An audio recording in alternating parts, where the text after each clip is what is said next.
Aquarius, hi! Welcome to Mystic Queen PH at ito ang inyong weekly reading for June 10 to 16, 2024. So if you are interested in private readings, meron tayong link sa description at sa pinned comment kung gusto nyo mag-book for a private reading. So let's see, Aquarius, what's coming to you this week for Aquarius. June 10 to 16. Wheel of Fortune, wow! May energy shift for you ngayong week na to.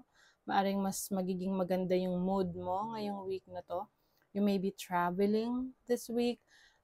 Yung mga bagay na delay, na napahinto, no? Ngayong week na to, mangyayari na, magmo-move na, magtutuloy-tuloy na. So, pwedeng may mga plans ka na hindi natuloy last week. So, ngayong week na to, ito na. Matutuloy na siya. Let's see. What is your possible challenge? The Fool. Okay. Meron ditong medyo natatakot na sumugal, no, sa isang bagong adventure sa buhay. This can mean a new job, a new business, or even a new relationship or a new connection. What is your opportunity? The Emperor. So this is being in control of your life. Meron kang opportunity ngayon na, kumbaga, to be on the driver's seat. Ikaw yung tipong hindi ka na susunod lang sa sasabihin ng iba. Ikaw mismo yung magpapaandar. Ikaw yung magli-lead kung saan mo gustong pumunta.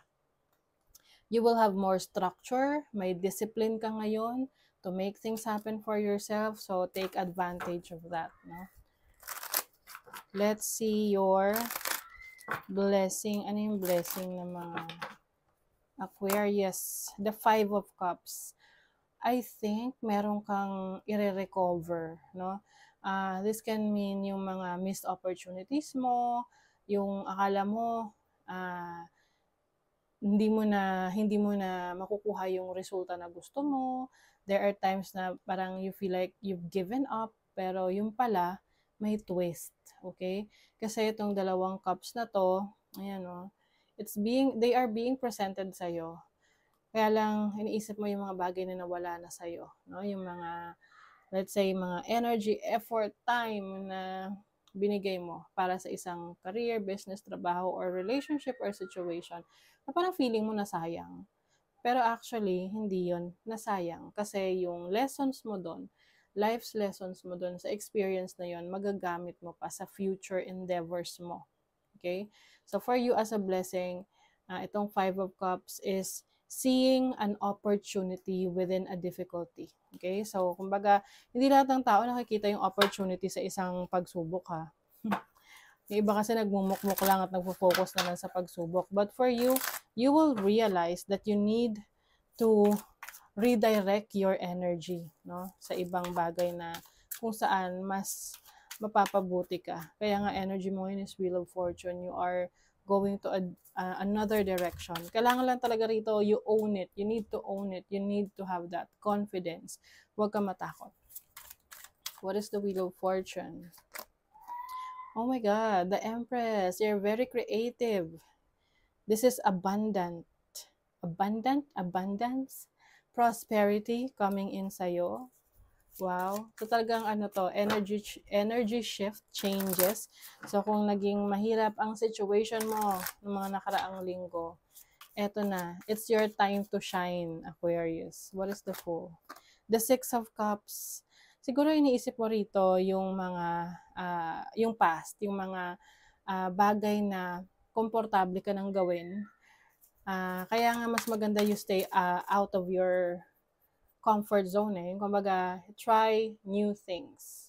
Come out of your comfort zone. Or go out of your comfort zone. Tama ba?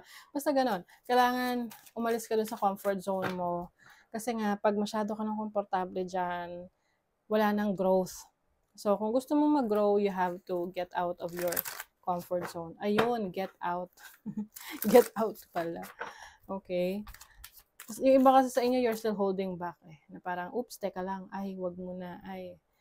So, yun yung challenge mo. Paano mo ipupush yung sarili mo to take risk, to try new things, to explore.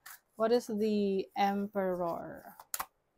The Six of Swords. Yes, you're moving to a new direction. Much, much better. So, kung iba, umalis sa work ninyo, trabaho ninyo, may nilet go kayo, yung bago nyong direction is even better. What is the Five of Cups? The Justice card. Wow. So, you are finally getting what you deserve. Yung talagang dinideserve mo is something that is worth it. Okay? Ang ganda. So, it seems that you're finally realizing your worth. Realize mo na what's best for you. And you're following your gut. You're following your instinct. Let's see your money, career, finances, energy. Ten of Cups, fulfillment, happiness, the Page of Pentacles. Yung iba talaga sa inyo, pwedeng may new project, new learning opportunities. Pwedeng ini-involve nyo rin dito yung family ninyo. May support kayo from your family. You have the Hermit. This is energy ng Virgo. I feel like, sa ngayon, you are focusing on yourself. Nagpo-focus ka kung paano mo mas mapapaunlad yung kabuhayan mo, yung trabaho mo, yung business mo. At hindi mo hahayaan na ma-influence ka ng iba. You are doing your own research. Okay? Ikaw mismo yung nag-aaral para dyan sa mga gusto mong i-pursue sa buhay, sa career mo. The Queen of Wands. Oh, you have your freedom, creativity, and the Nine of Pentacles. Wow. Overwhelming blessings pagdating sa inyong kaperahan. Okay? And I think sa ngayon, you have learned your lesson, no? Kung dati, every time may achievement ka, sinasabi mo agad sa iba, pinupost mo, or may plano ka pinupost mo. Ngayon, you are going to work in silence. Kumbaga tahimik ka lang nagtatrabaho. At gugulantangin mo na lang sila dun sa mga success na i-experience mo. So, your love life, wow. Meron ditong may ending. Okay. So, kaya nga siguro you are stepping into a new experience dahil pwedeng na-realize mo na it's time to move on. It's time to move forward. O, Ace of Wands. It's King of Wands. It's time to close a chapter of your life pagdating sa relationship. Pwede itong romantic connection, sa family, or sa friend. Any type of relationship for some of you. And you've realized na may mga tao talaga na darating sa buhay mo, aalis sa buhay mo, and that's part of the life cycle, no? Ang importante is, you have learned your lesson, you are healing, and you're ready to start all over again. Hindi ka natatakot na magsimula muli. Let's see what else. Yang. Wow. So, itong yang energy is about taking action. Being more creative. Meron kang i-release na power. Ayan, yung mga power na natutulog sa'yo dati. So, ngayon, ginising mo na yung power na yan. Wow, yang and yin, oh. Alam mo, balance to.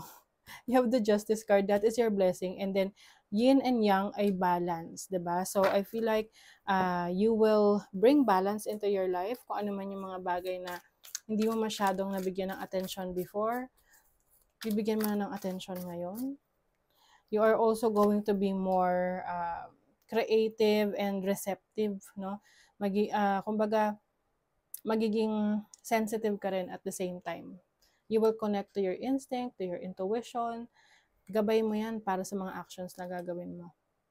Getting together with friends. O, pwedeng meron kang mga activities ngayong week na to be together with your friends. Kumbaga mag-update, life updates. Beware of great pride, Peacock. Ayun na nga. So, I feel like ito yung isa sa dahilan rin. Kaya, meron mga taong envious of you, mga naiinggit, because of the things na nakikita nila na na-achieve mo. Let's face it, ganun na talaga ngayon na yung iba, nakakahanap sila ng parang satisfaction na they are displaying their ng kanilang success. But yun nga lang, nakaka-attract siya ng evil eyes, no? Mga inggitero-inggitera. Good advice from a wise person. So, meron kang marireceive na magandang advice sa isang tao na malawak ang kanyang pag-unawa, marami siyang kaalaman sa buhay na tutulong sa'yo, na makakatulong sa'yo to improve your situation. Okay? So, that is your reading, Aquarius. Thank you so much. Bye!